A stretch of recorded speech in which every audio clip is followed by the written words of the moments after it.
ಕೋಟಿ ಕೋಟಿ ಬಾಕಿ ಉಳಿಸಿಕೊಂಡವರ ಮೇಲೆ ಜಿಬಿಎ ಕರುಣೆಯನ್ನ ತೋರಿಸ್ತಾ ಇದೆಯಾ? ಬೆಂಗಳೂರು ಸಾಮಾನ್ಯರ ಮೇಲೆ ಪಾಲಿಕೆ ಅಧಿಕಾರಿಗಳು ದರ್ಪವನ್ನ ತೋರಿಸ್ತಾ ಇದ್ದಾರೆ.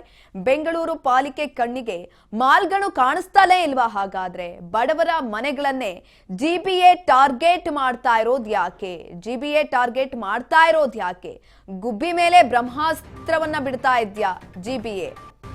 ಕೋಟಿ ಕೋಟಿ ಬಾಕಿಯನ್ನ ಉಳಿಸಿಕೊಂಡಿದ್ದಾರೆ, ಅವರ ಮೇಲೆ ಜಿಬಿಎ ಕರುಣೆಯನ್ನ ತೋರಿಸ್ತಾ ಇದೆ. ಬೆಂಗಳೂರು ಸಾಮಾನ್ಯರ ಮೇಲೆ ಪಾಲಿಕೆ ಅಧಿಕಾರಿಗಳು ದರ್ಪವನ್ನ ತೋರ್ತಿದ್ದಾರೆ. ಬೆಂಗಳೂರು ಪಾಲಿಕೆ ಕಣ್ಣಿಗೆ ಮಾಲ್ಗಳು ಕಾಣಿಸ್ತಿಲ್ವಾ? ಹಾಗಾದ್ರೆ ಬಡವರ ಮನೆಗಳನ್ನ ಜಿಬಿಎ ಟಾರ್ಗೆಟ್ ಮಾಡ್ತಿರೋದು ಯಾಕೆ? ಗುಬ್ಬಿ ಮೇಲೆ ಬ್ರಹ್ಮಾಸ್ತ್ರವನ್ನ ಬಿಡ್ತಿದ್ದಾರೆ. ಬಡವರ ಆಸ್ತಿಗೆ ಪಾಲಿಕೆ ಹರಾಜಸ್ತ್ರವನ್ನ ಪ್ರಯೋಗ ಮಾಡ್ತಾ ಇರುವಂಥದ್ದು. ಪಾಲಿಕೆಯ ತೆರಿಗೆ ತಾರತಮ್ಯ, ಮಾಲ್ಗೆ ರಕ್ಷಣೆ, ಮಧ್ಯಮ ವರ್ಗಕ್ಕೆ ಶಿಕ್ಷೆನಾ ಅನ್ನುವಂಥ ಪ್ರಶ್ನೆ ಇದೀಗ ಮೂಡ್ತಾ ಇದೆ. ಯಾಕಂತ ಅಂದ್ರೆ ಈಗಾಗಲೇ ಕೋಟಿ ಕೋಟಿ ಹಣವನ್ನ ಇನ್ನೂ ಕೂಡ ಉಳಿಸ್ಕೊಂಡಿದ್ದಾರೆ.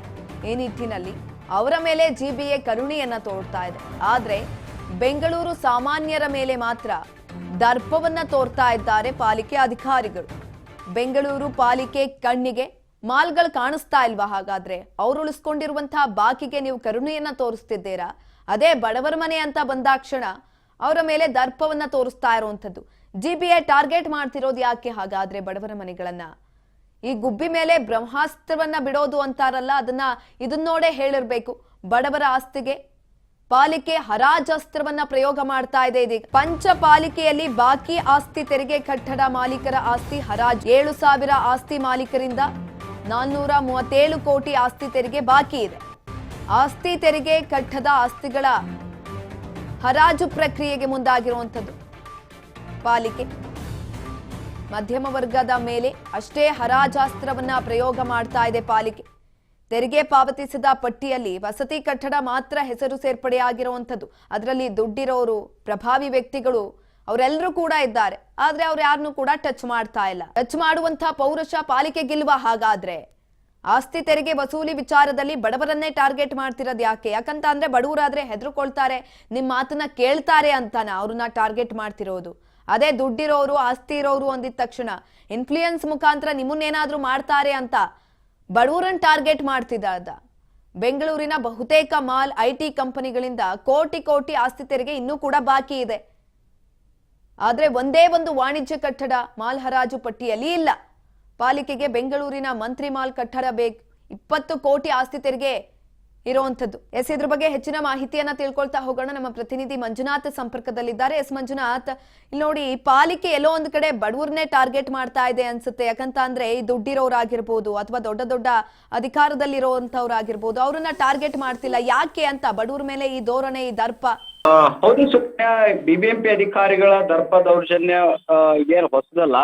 ಒತ್ತುವರಿ ವಿಚಾರ ಬಂದ್ರೆ ಅಂತಂದ್ರೆ ಉಳ್ಳವರಿಗೊಂದು ಕಾನೂನು, ಮತ್ತೆ ಬಡವರು ಮತ್ತೆ ನಿರ್ಗತಿಕರು ಯಾರಿರ್ತಾರೆ ಅಂತವ್ರಿಗೊಂದು ಕಾನೂನು ಅನ್ನೋ ರೀತಿಯಲ್ಲಿ ಜಿಬಿಎ ಅಧಿಕಾರಿಗಳು ಪಾಲನೆ ಮಾಡುವಂತದ್ದು ನಾವು ಪ್ರತಿ ಬಾರಿಯೂ ಕೂಡ ನೋಡ್ತೇವೆ. ಈಗಲೂ ಕೂಡ KR ಪುರಂನ ವಿಭಾಗದಲ್ಲಿ ಅಂತಂದ್ರೆ ಒತ್ತುವರಿ ಕಾರ್ಯಾಚರಣೆಯನ್ನ ಮಾಡೋದಕ್ಕೆ ಅಧಿಕಾರಿಗಳು ಮುಂದಾಗಿರುವಂತದ್ದು. ಜಂಟಿ ಆಯುಕ್ತೆ ಸುಧಾ ಅವರ ಒಂದು ನೇತೃತ್ವದಲ್ಲಿ ಒತ್ತುವರಿಯನ್ನು ಮಾಡೋದಕ್ಕೆ ಮುಂದಾಗಿದ್ದಾರೆ. ಈಗ ನೋಡಿದ್ರೆ ಅಂತಂದ್ರೆ ಸಾಕಷ್ಟು ಕೋಟ್ಯಾಂತರ ರೂಪಾಯಿ ಬಾಕಿ ಉಳಿಸ್ಕೊಂಡಂತವರ ಜಾಗವನ್ನ ಒತ್ತುವರಿ ಮಾಡೋದನ್ನ ಬಿಟ್ಟು ಕೆಲವೊಂದಷ್ಟು ನಿರ್ದಿಷ್ಟ ಪ್ರದೇಶಗಳು, ಅಂದ್ರೆ ಯಾರ್ಯಾರು ಬಡವರು ಇರ್ತಾರೆ, ಗುಡಿಸಲುಗಳು ಮತ್ತು ಇನ್ನಿತರೆ ಫುಟ್ಪಾತ್ ಮೇಲೆ ಕಟ್ಕೊಂಡಂತವ್ರು, ಸಣ್ಣ ಪುಟ್ಟ ಏನಿರುತ್ತಲ್ಲ ಅಂತಹದನ್ನ ಏನಂತಂದ್ರೆ ಇವರು ನೋಟನ್ನ ಮಾಡಿಕೊಂಡು ಅಂತಹ ಜಾಗಗಳನ್ನ ಮಾತ್ರ ಒತ್ತುವರಿ ಮಾಡಿ ಎಲ್ಲೋ ಒಂದು ಕಡೆ ಅಧಿಕಾರಿಗಳು ಆಕ್ಟಿವ್ ಆಗಿದ್ದಾರೆ ಅನ್ನುವಂಥದ್ದನ್ನ ತೋರಿಸೋದಕ್ಕೆ ಹೊರಟಿದ್ದಾರೋ ಏನೋ ಗೊತ್ತಿಲ್ಲ. ಜಿಬಿಎ ಅಧಿಕಾರಿಗಳು ಕೋಟಿ ಕೋಟಿ ಬಾಕಿ ಉಳಿಸ್ಕೊಂಡಂತವ್ರ ವಿಚಾರವಾಗಿ ಸಾಕಷ್ಟು ಬಾರಿ ಇರ್ತದೆ, ಸಾಕಷ್ಟು ಜನ ದೂರುಗಳು ಕೊಟ್ಟರು ಕೂಡ ನೋಡಿ ಇಂಥವ್ರು ಒತ್ತುವರಿಯನ್ನು ಮಾಡ್ಕೊಂಡಿದ್ದಾರೆ, ಇದರಿಂದ ಸಾರ್ವಜನಿಕರಿಗೆ ತೊಂದರೆ ಆಗ್ತಾ ಇದೆ, ಮತ್ತೆ ಇವರು ಆದಾಯ ಕೂಡ ಇದು ಕಟ್ಟಬೇಕಾಗಿರುವಂತಹ ಬಾಕಿ ಮೊತ್ತವೂ ಕೂಡ ಕಟ್ಟಿಲ್ಲ ಅಂತ ಹೇಳಿ ದೂರು ಕೊಟ್ಟರು ಕೂಡ ಅವರ ವಿರುದ್ಧ ಯಾವ ಕ್ರಮವೂ ಕೂಡ ಕೈಗೊಳ್ಳೋದಿಲ್ಲ. ಆದ್ರೆ ಯಾರಾದ್ರೂ ಸಣ್ಣ ಪುಟ್ಟವರು ಅಂತಂದ್ರೆ ಬಡವರಾಗಿರ್ಬೋದು, ನಿರ್ಗತಿಕರು ಯಾರಾದ್ರೂ ಇದ್ರು ಕೂಡ ಫುಟ್ಪಾತ್ ಮೇಲೆ 1 ಅಡಿ ಮುಂದೆ ಅಂತಂದ್ರೆ ಜಾಗ ಕಟ್ಕೊಂಡ್ರು ಕೂಡ ಜಿಬಿಎ ಅಧಿಕಾರಿಗಳು JCB ತೆಗೆದುಕೊಂಡು ಹೋಗಿ ಅವ್ರ ಮೇಲೆ ದರ್ಪ ತೋರಿಸುವಂತಹ ಕೆಲಸವನ್ನು ಮಾಡ್ತಾರೆ. ಇನ್ನಾದ್ರೂ ಜಿಬಿಎ ಅಧಿಕಾರಿಗಳು ಜಿಬಿಎಗೆ ಬರಬೇಕಾದಂತಹ ಬಾಕಿ ತೆರಿಗೆ ಆಗಿರ್ಬೋದು, ಮತ್ತೆ ಯಾರ್ಯಾರು ದೊಡ್ಡ ದೊಡ್ಡ ಮಾಲ್ಗಳಾಗಿರ್ಬೋದು, ಅಪಾರ್ಟ್ಮೆಂಟ್ಗಳಾಗಿರ್ಬೋದು, ಜಾಗಗಳ ಕೆರೆ ಒತ್ತುವರಿಗಳನ್ನ ಮಾಡ್ಕೊಂಡು ಆಗಿರ್ಬೋದು, ಅಂತಹ ಜಾಗಗಳನ್ನ ಒತ್ತುವರಿಯನ್ನ ಮಾಡ್ಕೊಳ್ಬೇಕಾಗಿದೆ. ಸುಕನ್ಯಾ, ಇತ್ತೀಚೆಗಷ್ಟೇ ಮಂತ್ರಿ ಮಾಲ್ ಕಟ್ಟಡ ಅಂದ್ರೆ 6 to 7 months ಬ್ಯಾಕ್ ಅನ್ಸುತ್ತೆ, ಐ ಥಿಂಕ್. ಆ ಒಂದು ಸಂದರ್ಭದಲ್ಲಿ ಮಂತ್ರಿ ಮಾಲ್ಗೆ ಒಂದು ಬೀಗವನ್ನ ಕೂಡ ಹಾಕಿದ್ರು. ಆದ್ರೆ ಅದು ಕ್ಷಣಿಕಕ್ಕೆ ಮಾತ್ರ. ಕಟ್ಟಬೇಕಾದಂತ 20 ಕೋಟಿ ಏನಿತ್ತು ಅದನ್ನು ಕೂಡ ಕಟ್ಟಿಲ್ಲ. ಎಲ್ಲೋ ಒಂದ್ ಕಡೆ ಬಡವರ ಮೇಲೆ ಮಾತ್ರ ಈ ನಿರ್ಲಕ್ಷ್ಯವನ್ನ ತೋರ್ತಾ ಇರುವಂತದ್ದು GBA.